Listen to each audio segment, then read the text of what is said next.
Hello, good evening. My name is Tisha, aka Minister Letitia Watson, and I just want to welcome you all to the Circle of Peace. I'm not going to hold you with a big and long introduction. Tonight's guest, we had to bring her back. There was so much more of her story, of her testimony that we wanted to share. So I had to bring her back for part two. So without further ado, please welcome Kenyana Nash to the Circle of Peace. Good evening, everybody. Hey, sis, look. My phone after the first show, my phone was going off with so many people hitting me up like, wow, her testimony, her spirit, it was amazing. When are you going to have her back? So I want to say again, thank you so much for doing the first show and then coming back to do this second one. Thank you so much. Absolutely, absolutely. Thank you for having me. Thank you. Now, for those who didn't see the first show, like don't leave this one to go to that one. Wait, but I'm gonna just fill you in. So, Kenyana is actually first. She's a survivor, and that's just to simply put it. It's so much more to it than that. But she is a sexual abuse survivor. She is a domestic violence survivor. She has a story to tell. She has gone through the fire, and listen, she doesn't smell like smoke. She's been through the flood and she didn't drown. She's here. So I just want to give you that quick overview. And I just wanted to, if we can just get back into kind of where we left off. We were talking about your relationship with your children's biological father. And we discussed how that relationship, it was an abusive relationship. And then it got to the point where God told you to get out. So you left. And you shared with us your journey and the things that you endured, like while you were fleeing that situation and the life that you then had to create for you and your children as a single mother. So, my question is, what did the breakup or what did the breakup from your children's biological father, what did that ultimately do for you? It released me. Mm, It released me. I felt like a hostage, so to mm, speak. And once, I told, in the last interview, I talked about just hearing move. That's mm, what God said, move. And when I did, of course, it was scary because of the unknown, but I just trusted the process. And I'm glad that I did because I really felt free.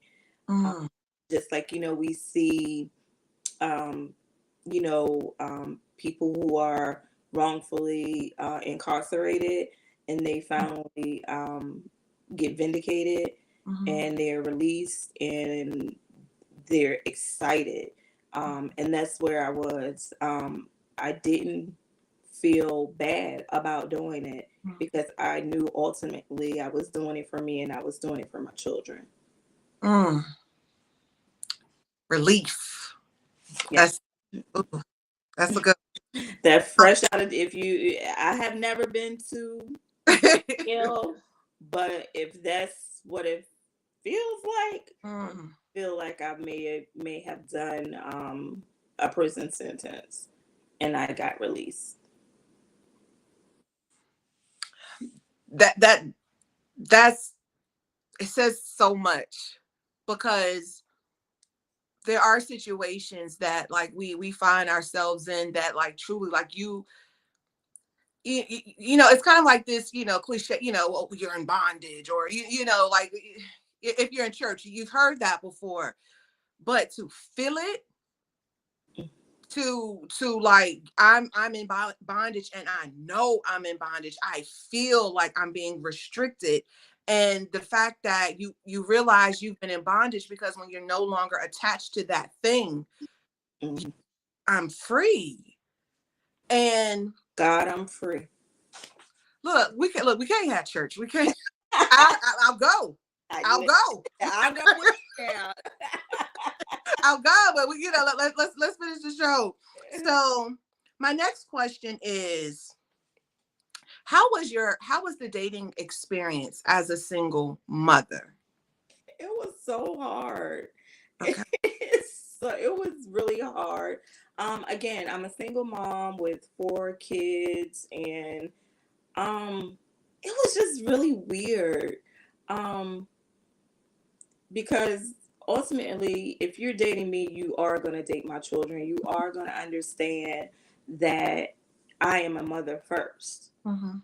And if I can't go on a date because I don't have a sitter, I'm not going on a date. I'm not just gonna, I never just left my kids with anyone or let them, fend for themselves to just go out on a date.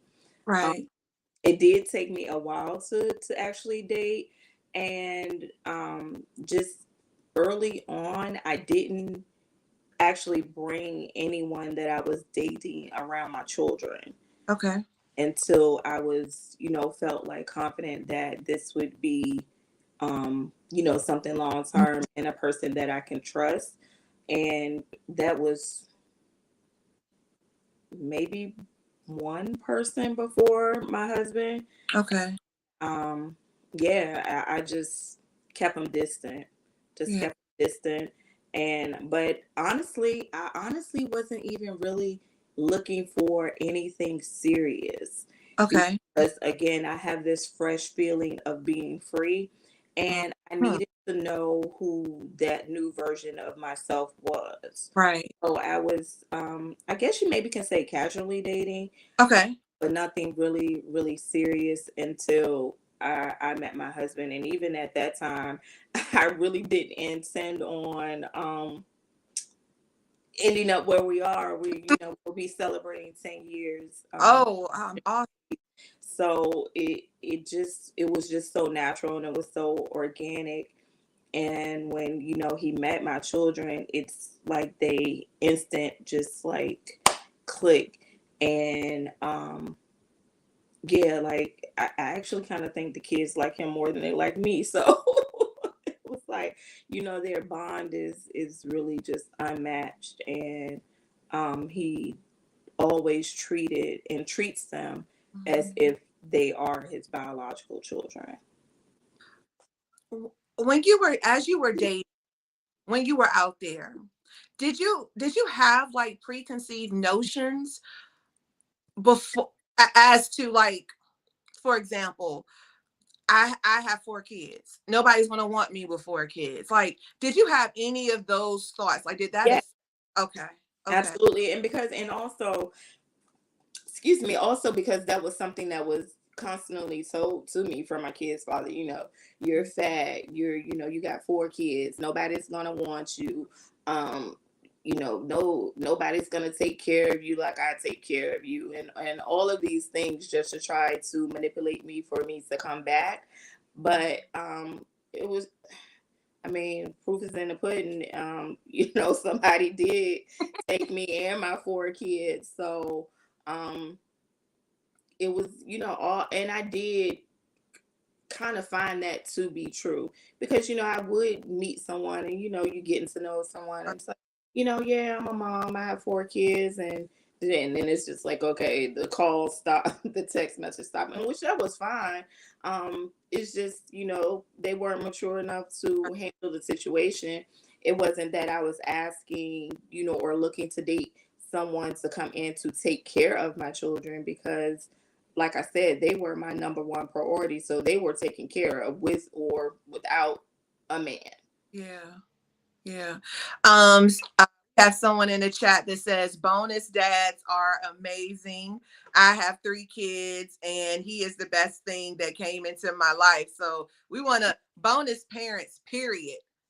We just want to raise Yeah, the bar yeah, for bonus parents. Now, this is something I noticed, and I just want to know if you kind of noticed the same thing. So with my situation, I was, previously married for 10 years or so. And then, like I said, like you, when I was divorced, like as soon as the ink was on that piece of paper saying you are done, officially, like I felt that relief. But what I noticed when I started dating, I want to say I dated my insecurity. The voice of my insecurity was louder than anything, meaning that the men that I initially started to date, like, even though I knew I no longer wanted to be with my ex-husband and I knew that all of that was wrong or whatever, but a lot of those guys were all in that similar field. Like, they were all kind of the same type of dude. Did you see kind of like that pattern as well? Oddly, no, Oh, wow. Okay. because I don't, and I don't know how. I wish I could give an answer to the how. Everyone that I had dated was completely opposite Mhm. of of my kid's father, and I don't know like why it happened now in hindsight that I think back on it. Um, I think maybe because I just wanted something different, and that Mhm. kind of goes back to, you know, surviving another situation and knowing, you know, in my childhood, and knowing that I wanted something Mm. different. I knew, you know, with my mom, you know, having addiction, battling addiction, I knew that I didn't want to battle addiction, so I Right. did things differently. And, you know, surviving this domestic violent Mhm. relationship, I knew that I didn't want that same type of guy. And I kind of went into dating like, this is not what I'm putting up with. You're not going to talk to me any kind of way. Like, and, Right. you know, just laying the ground rules down. So, yeah, I think that probably, you know, past Mhm. trauma, surviving another trauma kind of just automatically triggered, this isn't good for you. If you Right. go back to the same Mhm. situation, it's going to probably kill you. Mm. Mm. You talked briefly about your husband. But I'm interested, like, how did you meet him? Like, how did that come about? Now, if he was here, he probably would tell a completely different story. So, I had a good girlfriend that I had worked with. Her name is Tish too. And it was one of her coworkers' birthday, Okay. and she had called me. She was like, "Hey girl, what you doing?" And I'm like, "Nothing much." She was like, "Well, me and I can't even Diane." She was like, "Me and Diane going out for drinks for her birthday. You want to go?" And I was just like, and at the time the kids were at my mom's house, and I was just really just laying around, so I was just like, "Okay, why not?" So I get up, I, you know, get dressed, and I meet them there. And they're like with their group of Mm. friends, and I just didn't really vibe with their group of friends, so I was really just like standing off to the side with, you know, with my glass of wine, just standing there. And he actually like walked up to me, and we just started talking.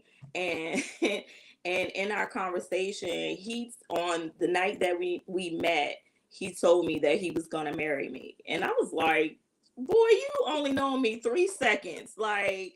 And you know, it was just so funny, like he asked to see my feet, like, and I like took my shoe off and showed him my my feet. And then when we left, he drove us because we had parked far from the building, Mhm. so he drove us to our cars, and we talked from the time that he dropped me to my car to like 6 a.m. the next morning. And we in our conversations, we have, our families are connected, Mhm. because my grandfather's brother married his grandmother's sister. So we share cousins, Okay. and but they're long divorced or whatever. And so, and he had invited me to another birthday party. And he was like, "Yeah, I'm going to my cousin's birthday party on Saturday." And I'm like, "Well, who is your cousin?" And he said, tells me her name. I'm like, "Who?" Uh, And I'm like, "That's my cousin." He's like, "That's not your cousin." I'm like, "That is mine." And I started naming the whole family. He was like, "Oh, that really is your cousin." Then we go to the party, and my mom is at the party, and my mom knew him from a child. Okay. And it was just like really, and like, so all of my cousins, they was just like, no, y'all can't do this. Like, this ain't right. Y'all can't do this. So, so yeah, and just since then, we've been like March 13, 2008. Yeah. Oh, Yeah. that's amazing. How has this journey been with your husband? Considering everything that you've gone through, what does how what does your relationship look like? Like, what things have you gone through? Now, oh gosh, in our marriage, we have went through just about some of everything, to be honest. It has been just us really just learning each other, and opening up, because I was so guarded. I never really talked about any of the experiences that I had. If he would do or say something that would trigger me, I would just shut down, like no communication, like literally in the same house and not saying a word. Um, and it was very difficult because he didn't understand that, Okay. and I didn't understand how to express to him why. And then, but over time, I started to just, divulge things in kind of pieces, and then I would kind of like wait, like, okay, is he gonna run now, like what's gonna happen? But um he didn't, and it I think it helps him understand me more, and it also helped him open up as well about some of his experiences.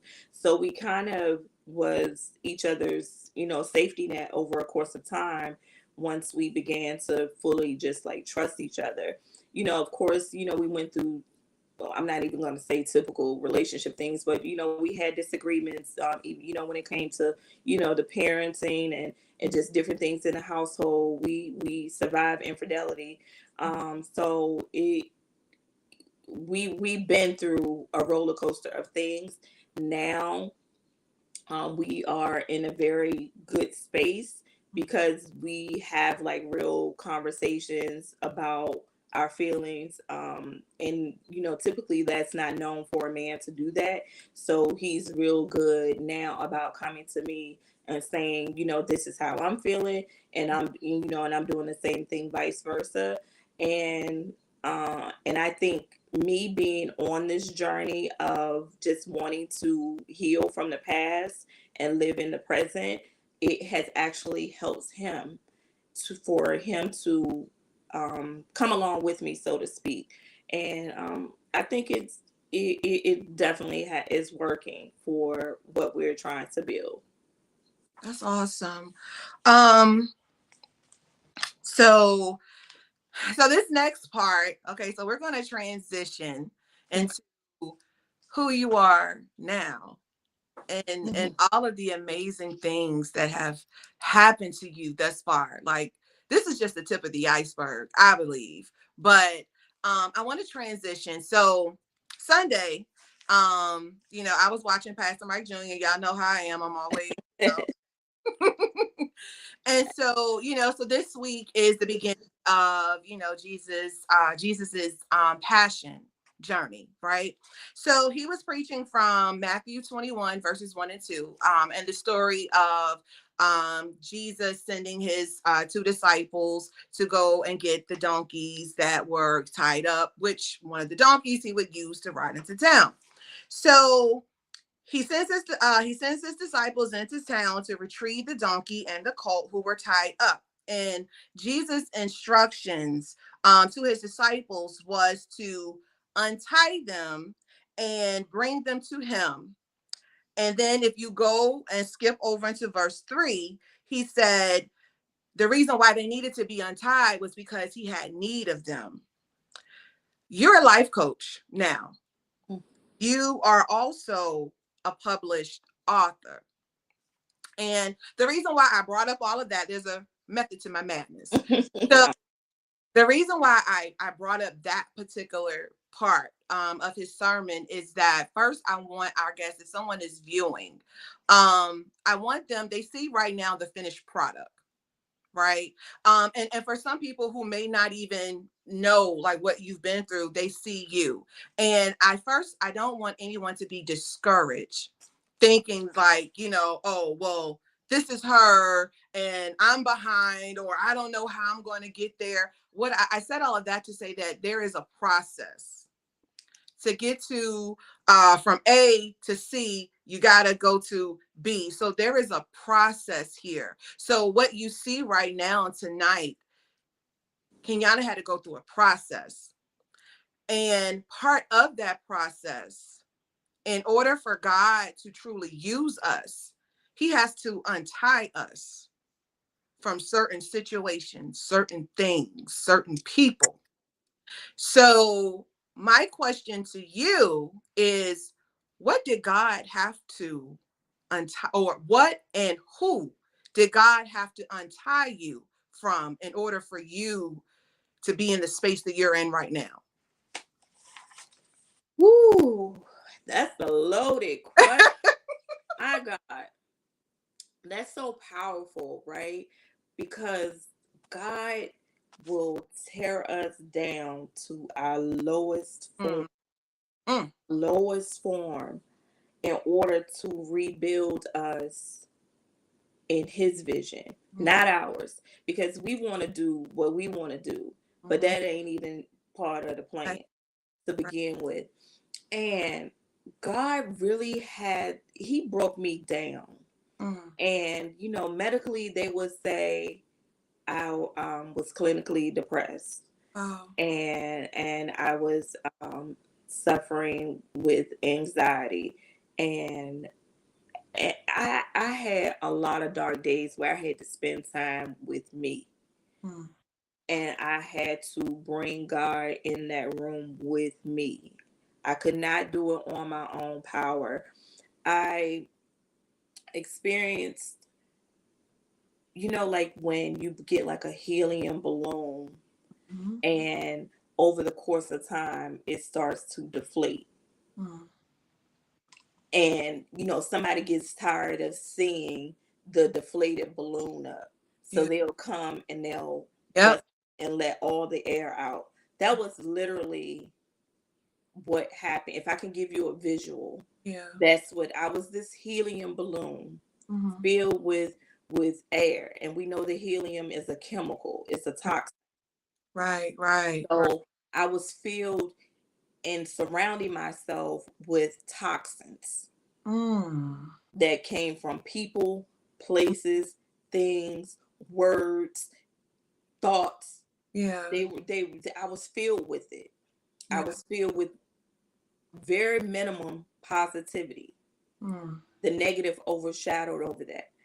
So over time, the helium will leak out.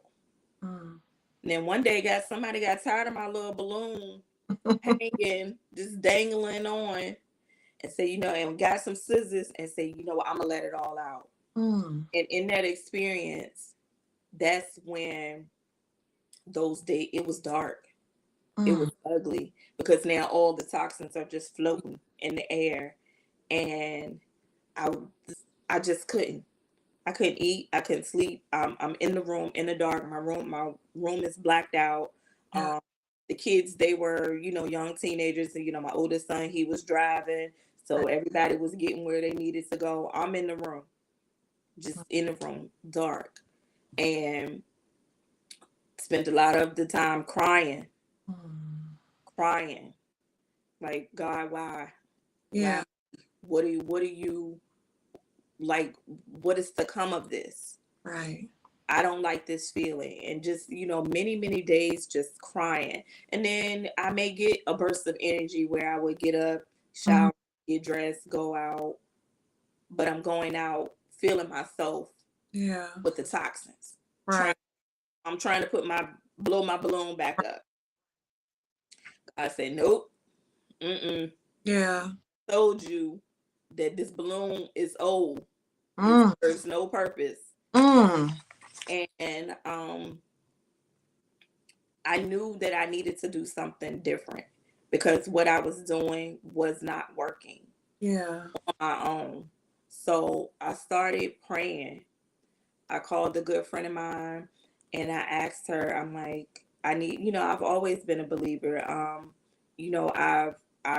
my family, I told you my great grandfather is a bishop. My family is full of bishops and ministers and pastors. So I know Bible, right? Yeah. But was I living Bible? No. But I just needed to know, like, where should I start? Or Mhm. what do you think will help me where I am now in the Bible? And she told me to start in Ephesians. Mm. And I'm like, because some people will say start in Proverbs. Mhm. But she said Ephesians. And I was like, okay. Yeah. And then I had another girlfriend. She was talking about her church. Man, girl, you gotta come. Like the Mhm. pastor, like he amazing. He's, younger, he relatable. And I'm like, yeah, okay. Now, granted, my great grandfather was a bishop. So I'm coming from a different type of church. Yeah. So I'm just like, no, I'm skeptical because over here, this church, Mhm. they doing something that I ain't really with. Right. So, but she kept saying, please come, please come. So I'm like, okay, why not? I go.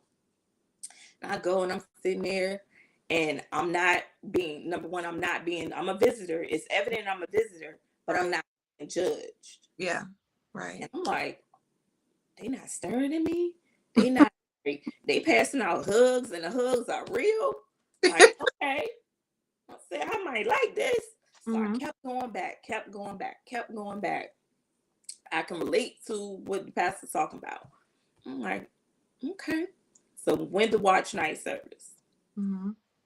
So I'm there, I'm just sitting there, and at the end of watch night service, they ask Right. what, and I'm like, I'm sitting there, I'm looking around, like I'm being nosy, basically. Yeah. Like, next thing you know, I'm up there. Yeah. Don't know how you got there. Ow! It was God. Right. It was God. Next thing I'm up there, and I recommitted myself in December 31st, 2016. I recommitted myself, and I started studying more. And I was still in Ephesians. And ironically, y'all not even gonna believe this. The church had a Bible study group that was doing the Armor of God by Priscilla Schreier. I Wow. said, well, what is the odds? What is the odds? Yeah. So we doing this whole. I'm in the study session. I'm locked in. I got the workbook. I got the book. Yeah. And I'm like, I'm starting to feel better emotionally, and I'm still going to my therapy because Right. I need them both. Yeah. I'm starting to feel better. I'm losing the people that I thought was my friends. I'm losing just the urge to drink. Mm. I'm just losing the urge to, just go out and party. I'm Yeah. losing that. It's just like, no, I'm focused. I'm going to Bible study tonight. They got something going on at the church. I'm going to church on Sundays. I'm in church. Yeah. Like, I'm locked in. And I start studying and I start giving more time to God. Although I'm not going to say that I am perfect, I'm Right. still on myself. I still fall short, and I still every night I say, dear Lord, please forgive me, Yeah. because I am still a little rough around the edges. But Right. I am true to who I am. I'm not gonna, act like just I'm not ready to be Minister Kenyatta. I'm still working. I'm still working. I'm still working. Will I get there? If that's the next plan for me, then yes, I'll definitely answer the call. But I really had to give it to him. I had to allow him to deflate my balloon Mm. because I'm just trying to keep Yeah. on, and then had the nerve to go try to blow it up again and refill it. No, throw it away. It serves no purpose. Right. It serves not a lick of purpose. And I'm glad that that happened to me. Yeah. Was it easy? No. Do it feel good? No. No, it don't feel good. Your body is literally, if you've ever did like a detox, Mm-hmm. like when you like do a detox on, magnify that times 10. Mm-hmm. It's literally just like you got to be a believer to believe this now. Like you really feel them demons leaving your body. Mm. Mm. You really do. And if you're not a believer, Yeah. I'm telling you firsthand, you better, Yeah. because he has a way out of no way. He will save you from yourself, Mm. because there's no way of, with everything that I have experienced, Yeah. that I should be sitting here telling this story. Right. No way. Right. It's no way that society says that I should be a product of my environment, right? Mm-hmm. And that's not a good thing. Yeah. It says that I should be an addict. Mm. I should be an addict. Yeah. Considering what I saw, and that it was potentially looked at as a learned behavior. Yeah. That's what I should have been doing. Mm. I should have either I should have, I probably wouldn't have kids. And if I did, they probably wouldn't be in my custody, because I would be careless and Right. carrying them through the cycle of what I experienced. Right. And a lot of people, when I was younger, people used to say, "Man, you got 4 kids? You're so young. You got 4." Thank God for form. Yeah. Because they literally was my why, still is my why, Right. and saved my life in different times. Yeah. So I did this all for them. I'm doing all of this for them. Yeah. And for anyone else, because I'm not the only person Right. who it has experienced trauma. It may not be the same story, but I'm certain it's similar. Yeah. Right. And you don't have to be a victim of your circumstance. You don't. First of all, you dropped so many nuggets, and I'm trying to mentally record them all. So the first nugget is to go ahead and let that balloon pop. It's time to let it go. Stop hanging on to those happy birthday balloons. Let it go, because once the helium come out, the helium's supposed to come out. They temporary. They not supposed to be there forever. Oof. They not. That's why they only $1.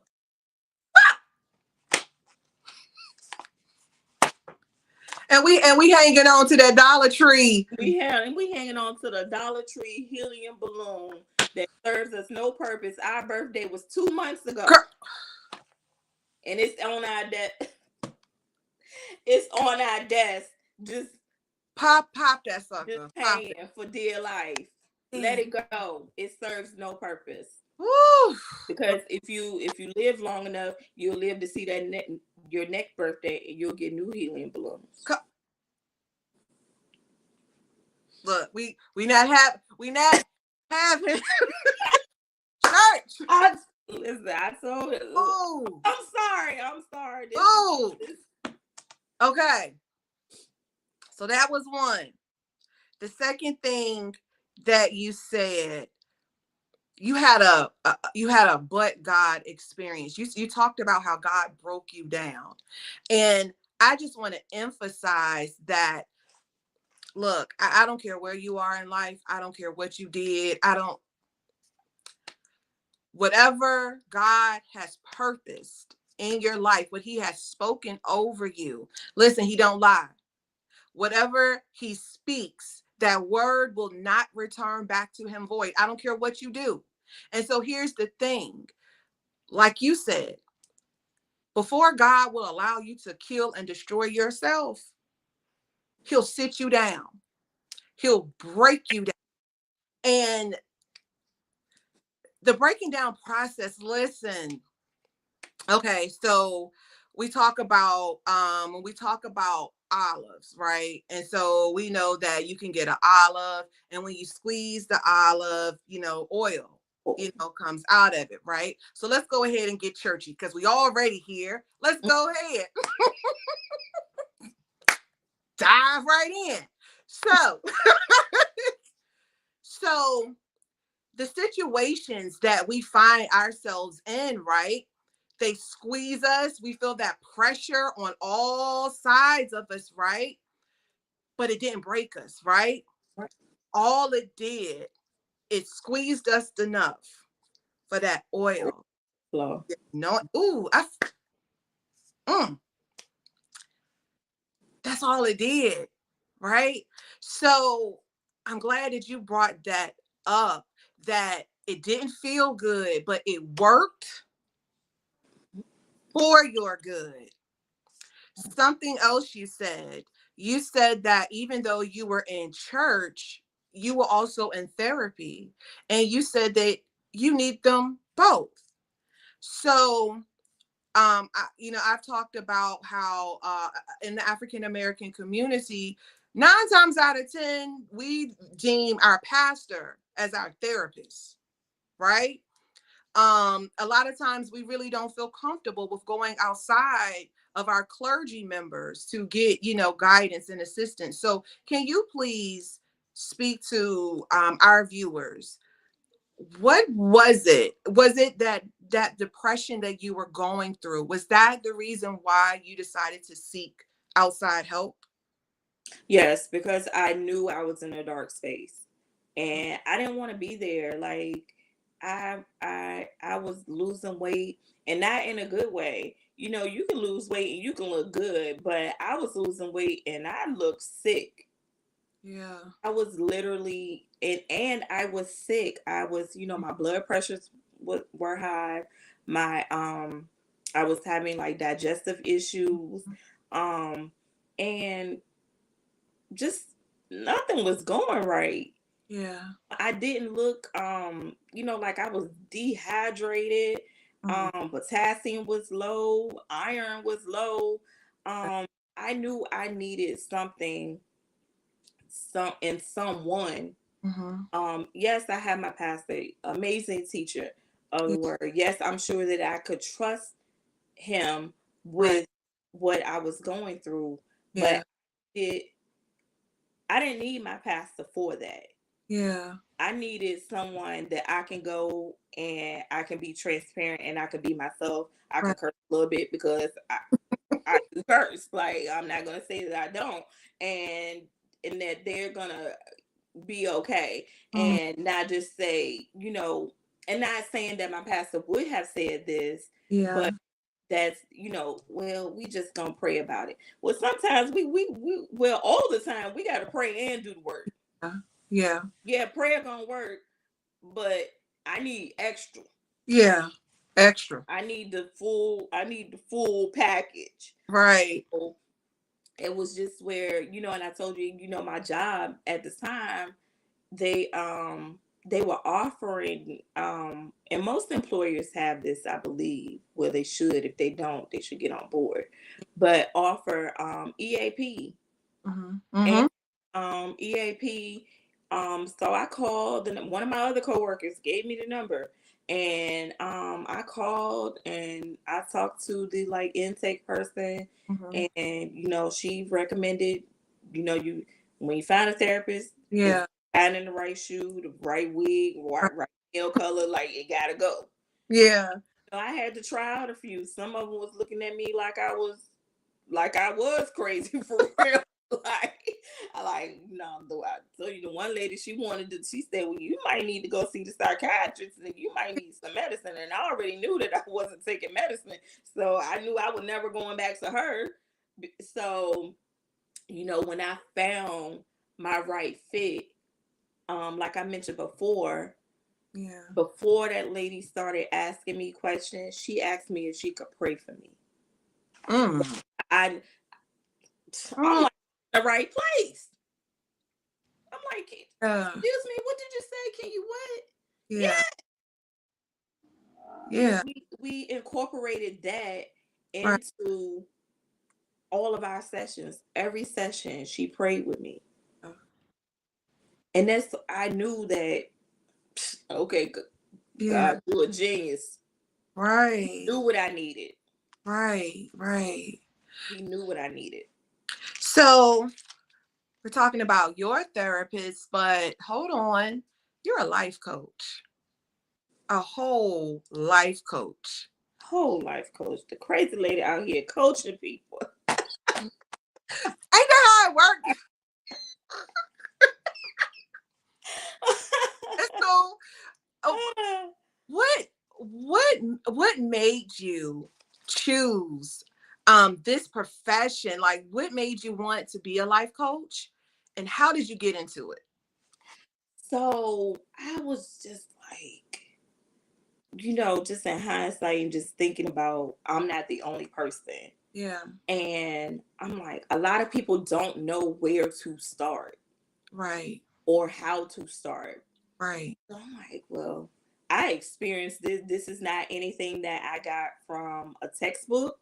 Yeah. It's not, yes, I'm certified, so I had to, take certain courses in order to receive my certification. Mm-hmm. But I experienced this real life. Yeah. Like, I experienced real life situations, and I felt that, like, I was out here giving, like, I'm not gonna say free advice, but people were trusting me. Right. With, like, hey girl, what you think about so and so? How should I do this? How should I go about asking for a raise? How should I go about filling out these documents so I can start my business? How should I go about co-parenting? And girl, I survived. Survived domestic violence too. Like, how do you keep going? How do you keep not messing with the same type of guys? Like people. These are questions that I'm getting asked, and I'm just giving like, well, this is what I did. X, Y, Z. This might not work for you, but it worked for me, and I'm living.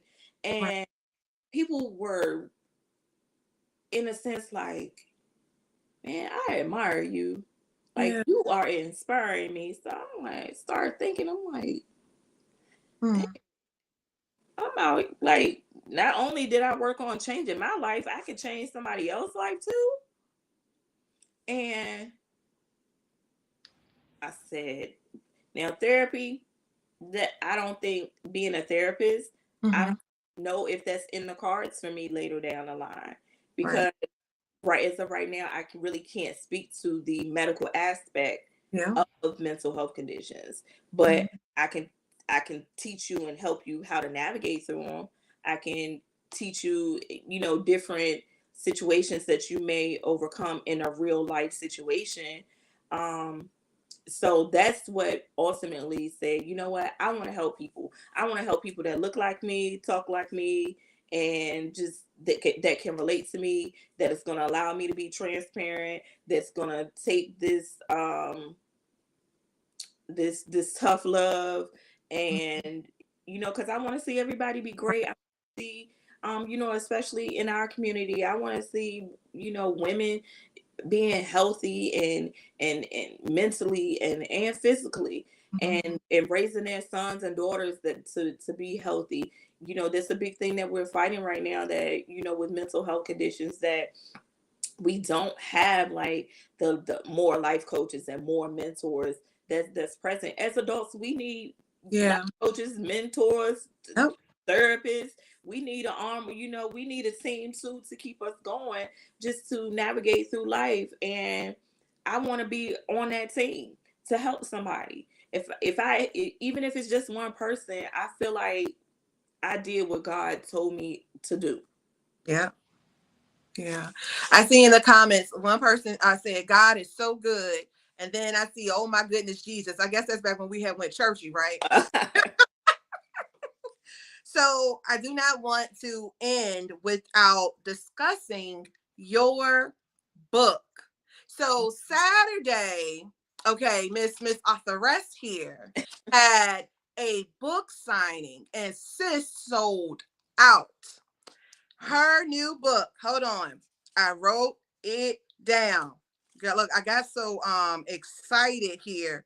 What is fearless living? Yes. Can you talk about that? Yeah. And that was just a test of my faith.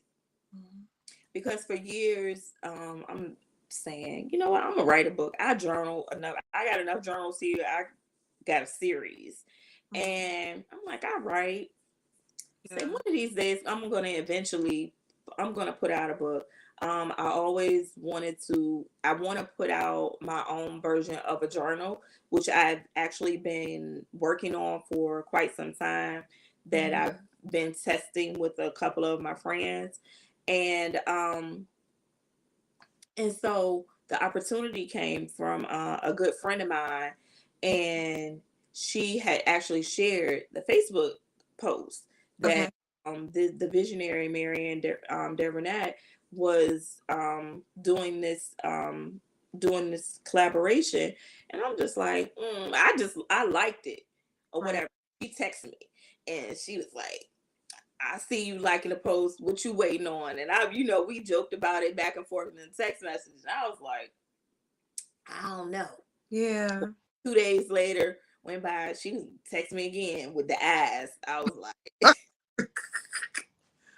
so I had reached out to the visionary of the book, and we had some communication back and forth, and she outlined what the expectation was, whatever, and I was like, okay, and sent me like a timeline of deadlines. So okay, I'm like, okay, I can do this sounds good. I like it, I can do this.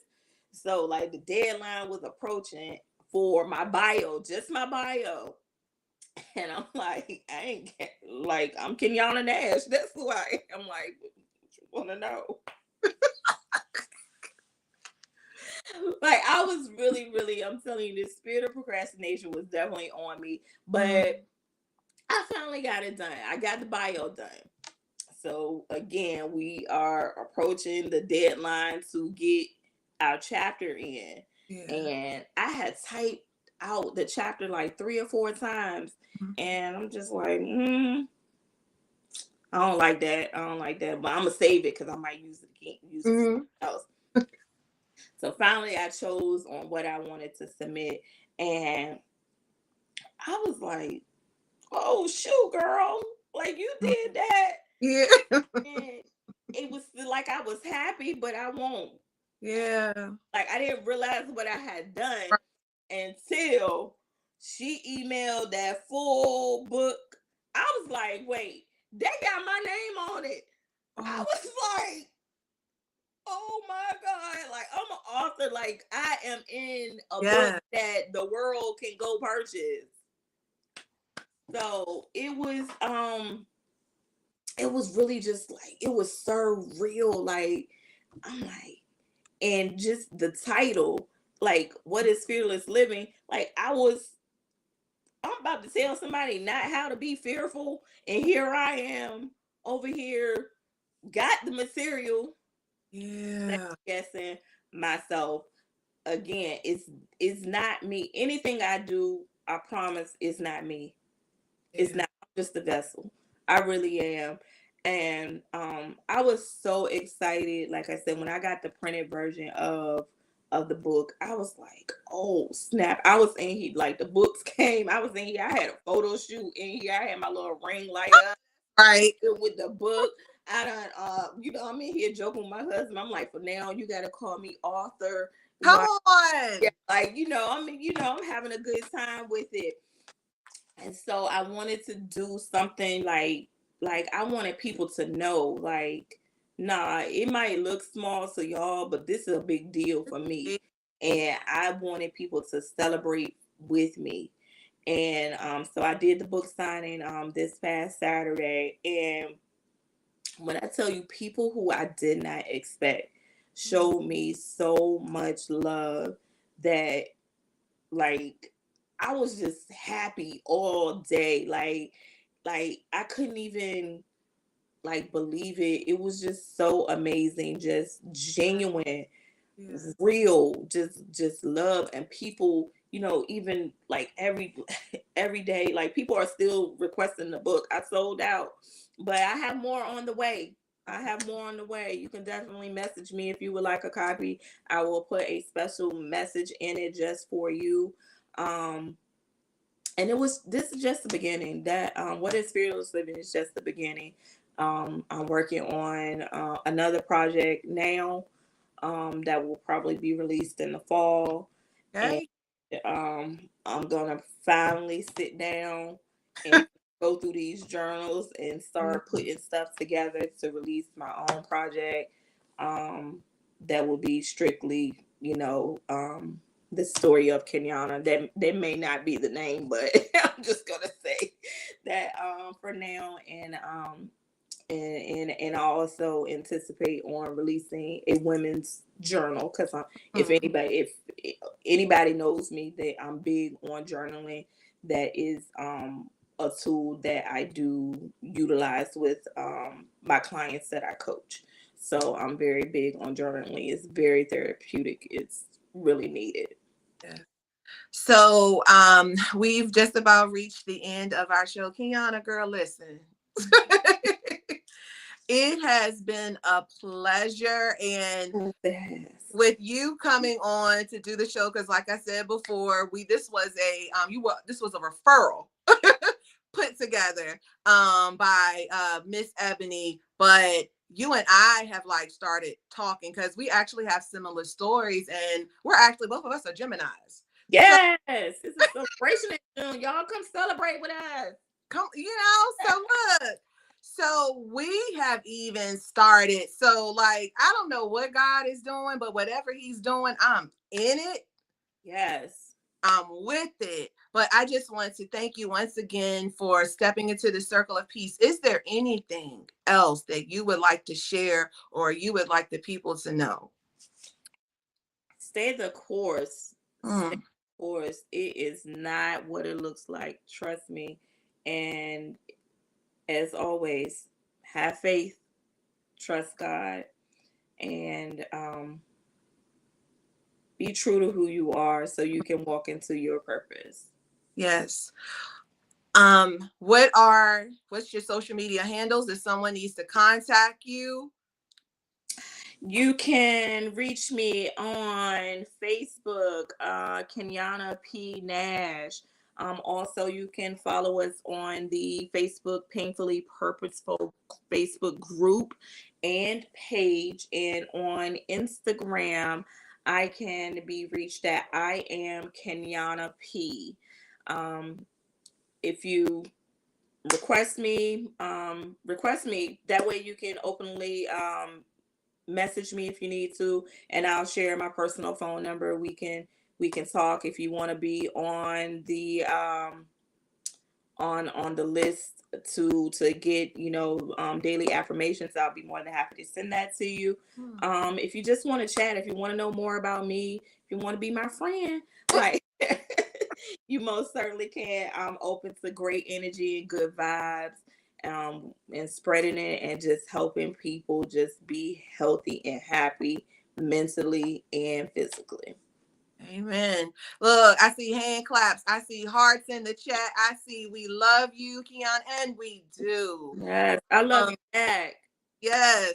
So this was actually my last episode for this season, but don't worry, I will be back in May bigger and better. Can I just tell you, this journey has been amazing, and I have a lot of great people who support me. Mr. Producer Jay Clanton, the Chat and Chew girls, Ebony, Keisha, my mom, who's been at every single show.